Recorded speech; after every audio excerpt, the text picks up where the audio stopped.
Gracias, estamos de vuelta. Le recuerdo, estamos platicando con el doctor Juan Miguel Alcántara Soria, experto en temas de seguridad y un panista de toda la vida. Doctor Juan Miguel Alcántara, hablaba usted al final del bloque anterior sobre el papel de México en el mundo en este tema de la seguridad, pero también, bueno, pues la militarización que está promoviendo el propio gobierno de López Obrador ya prendió focos rojos en todas las instancias internacionales, la ONU, la Comisión Interamericana de Derechos Humanos, etcétera. ¿Qué está pasando frente al mundo? ¿Cuál es nuestra responsabilidad en este asunto? ¿Cómo quedamos con esta militarización?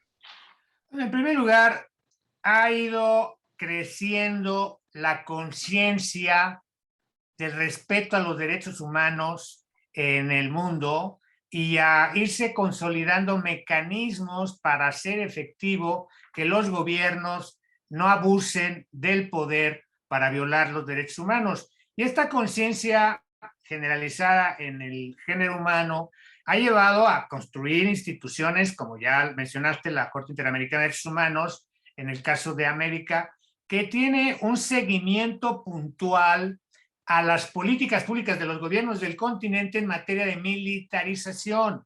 Y lo ha dejado claramente señalado, que de manera excepcional, acotada en el tiempo, en el espacio, pueden intervenir las Fuerzas Armadas alguna de esta manera subsidiaria en las actividades de seguridad pública, pero sujetas a escrutinio público esa intervención, por un lado.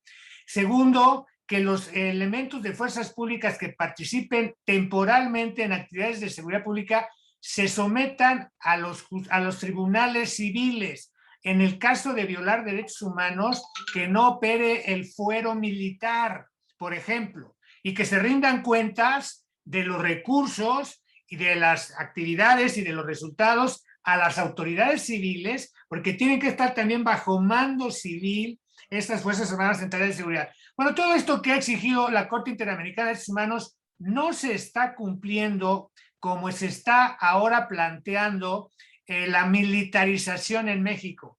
Primero, porque no se está señalando que sea una situación excepcional, ya se está dando como una situación definitiva de aquí hasta el 2028. Bueno, pues eso ahí ya nos está señalando que llegó para quedarse esta militarización y ahí está, no, tenemos un problema. Ahora, ¿qué significa este ejemplo de una grave contradicción que por un lado el presidente esté proponiendo digamos una solución a la invasión rusa en Ucrania y en México está militarizando al país? ¿Esto es un distractor? ¿Qué es? ¿Cómo lo debemos entender los mexicanos? Bueno, en primer lugar, estamos siendo escarnio, objeto de burla en el mundo. Desde el gobierno ucraniano ya se han dado expresiones de que lo que México tiene que hacer es cuidar su propia violencia interna, nuestra violencia doméstica, y no ir a andar asomándose a la situación de una invasión de Rusia contra Ucrania, que no es una guerra provocada por los ucranianos, como se está queriendo luego leer por López Obrador y Adláteres. Segundo, lo que también está sucediendo es que en el mundo se ve esta situación ya con preocupación, pues porque se está viendo que no se están atendiendo los problemas de inseguridad y de violencia en México. Yo hablaba hace un momento de que México requiere competitividad para atraer las inversiones, que estamos en el mejor momento de atraerlas, dada este contexto internacional.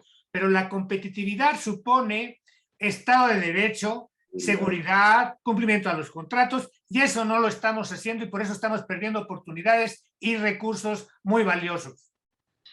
En un par de minutos, doctor Miguel Alcántara Soria, y dándole un poquito un giro al tema, recientemente colaboraciones periodísticas revelaron que la Embajada de Estados Unidos en México envió comunicados a la DEA y a otras agencias norteamericanas con información que revelan que grupos criminales habrían financiado elecciones como las de Tamaulipas. Esto ya lo habíamos planteado algunos, pero aquí aparece la evidencia contundente.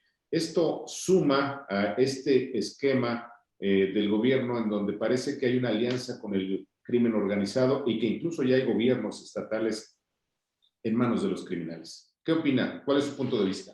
Que sí hay ya evidencias que están filtrando las propias autoridades norteamericanas de propio trabajo de investigación de la DEA y de otras agencias del gobierno de los Estados Unidos que les han permitido confirmar no solo la extensión del cártel de Jalisco y de Sinaloa en amplios estados, en amplias partes del territorio nacional y con repercusiones internacionales, sino esto que es más preocupante para el gobierno norteamericano y que desde la época de Ernesto Zedillo se había denunciado: el empoderamiento de la delincuencia organizada, del crimen, de los cárteles, asumiendo poder político. Primero empezaron por ayuntamientos, ahora ya están con las gubernaturas. Nadie tiene duda de que el gobernador de San Luis Potosí estuvo vinculado y procesado por temas de narcotraficante, de vinculación con el crimen organizado, y ahora hay evidencias de que estos cárteles, ambos, con otros grupos delictivos, participaron en las elecciones de Sinaloa, de Sonora, de Baja California, de Tamaulipas, y evidentemente estas pruebas que están ya saliendo a la luz pública están haciendo considerar que probablemente tenga que el presidente López Obrador que impedir que tome protesta el gobernador de Tamaulipas, dadas estas evidencias. Muy bien, doctor Alcántara, se nos terminó el tiempo, en otro momento seguimos platicando. Gracias. Buenas tardes, saludos a todos. ¿Qué le parece una estupenda conversación? No se vaya, tenemos más.